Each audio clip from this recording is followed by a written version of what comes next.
What's up guys, welcome back to an all new episode of Lay It Omni, the show where you guys give me general trending topics to talk about and I return, lay it on you. Since 1999, the Smash series has become home for many recognizable Nintendo and non-Nintendo characters throughout gaming. As each game has released over the years, certain characters from each individual game have, well, shined brighter than others, so to speak. With Smash 5 right around the corner, everyone is curious about which characters Sakurai will bless and which characters Sakurai will curse. But before that happens, let's look at the top 5 all-time most overpowered characters in Smash gaming history. Note that this list only includes official Nintendo titles, aka it excludes Project M. Rest in peace. Anyway, without further ado, let's begin. Number 5.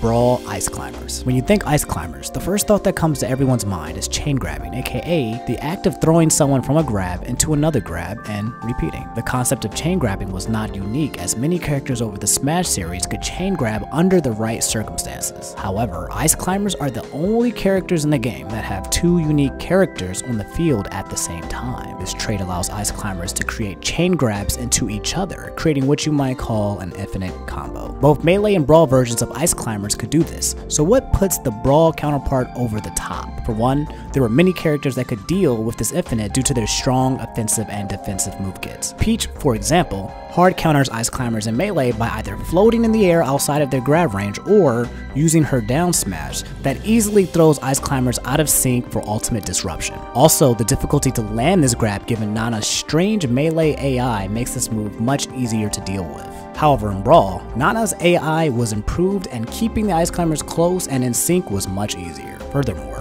while Melee was known for its insane offensive pressure, Brawl was infamous for its overly defensive gameplay, as defensive options like shielding, grabbing, and air dodging could be abused. This essentially creates a perfect atmosphere for Brawl Ice Climbers to reign supreme. Because of this, Brawl Ice Climbers easily nullified 90% of the cast and went fairly even with the rest of the top tiers. In a game where taking a single stock could take minutes, Ice Climbers could eliminate an opponent's stock in seconds. Number 4.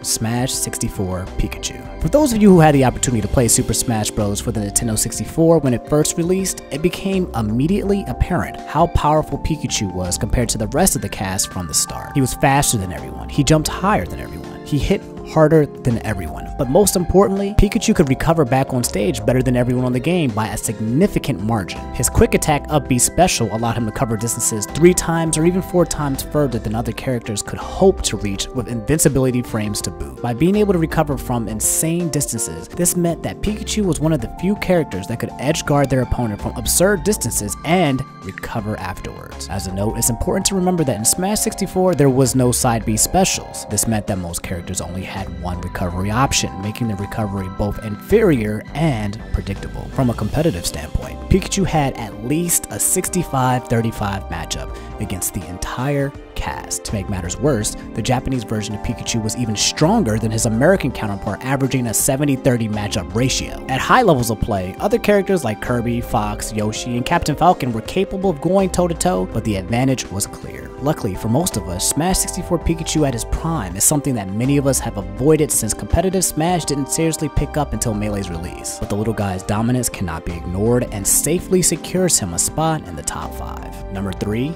Melee Fox, a 1-frame invincible special that combos into KO moves. 2 recovery options that can be altered in over dozens of ways to create endless opportunities of returning back to stage. Aerial pressure of the gods, speed, chain grabs, you name it, Fox has it. Fox has endless potential and is one of the few characters in the entire Smash franchise that will only continue to grow as long as players become more inept at performing his tech. If this list included the use of tool-assisted systems, also known as TAS, Fox would easily place number 1 on the list, but thankfully the drivers behind this furry critter are only human and thus are prone to error and limitations. What makes Melee Fox so scary and overpowered can be summed down into one word: options. In any given scenario, Fox has an option to attack, defend, avoid, escape, counterattack, grab, etc., etc. The best characters in video games tend to be the ones with overwhelming options, while the worst characters in the games tend to have less, and thus these weaker characters will have to accept what will inevitably happen against their wishes. During Melee's lifetime, the tier list has changed several times, but one thing has remained constant: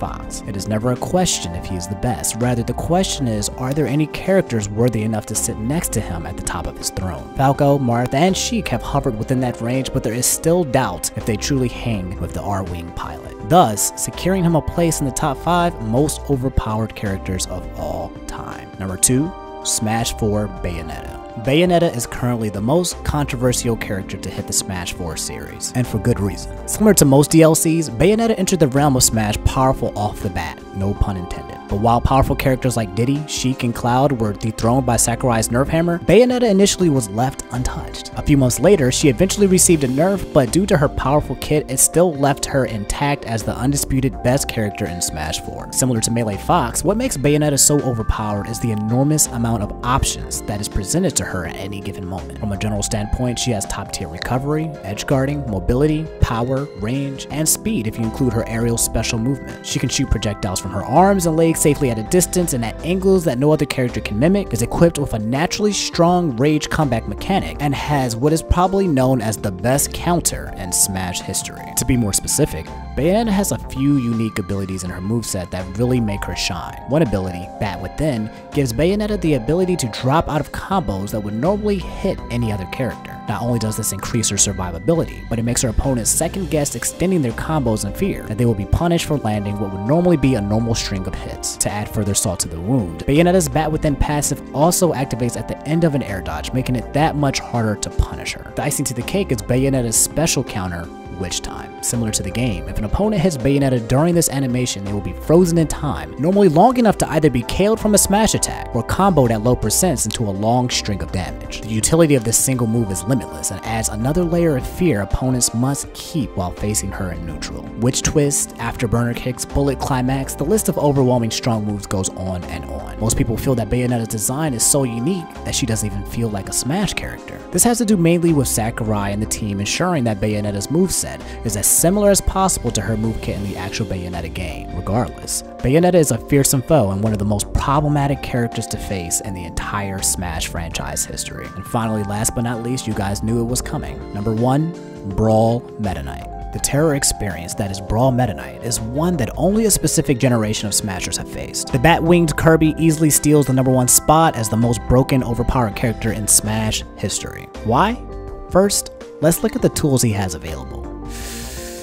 He can glide, he has multiple double jumps, he has a small hurtbox, he has transcendent priority, which means his hitboxes will not trade with a normal hitbox, he has actual godlike recovery, he has godlike edge guarding, he can KO you easily from the sides, he can KO you easily from the top, he can zone you from the ground, he can zone you from the air, he can combo you in a chair, he can combo you anywhere. I could go on for days, but Neo summed it up best. Meta Knight is everything. He's all you ever wanted. In video games, most characters with insane strengths are usually met with some kind of insane weakness to balance it. But for Meta Knight, any weakness that he may have is covered by another strength. If there was a list of most overpowered special moves in Smash history, all of Meta Knight's specials would probably be on the list, with the top being Meta Knight's neutral B Tornado. The infamous Tornado turns Meta Knight into a flying transcendent hitbox that ultimately hides his hurtbox within the center of the storm, making one of the only ways to counter this move by attacking from above. Because with his string of aerials, he can juggle you into infinity. If Meta Knight's Tornado was a character, it would be better than 90% of the Brawl cast. This is not an exaggeration. Because of him and the Ice Climbers,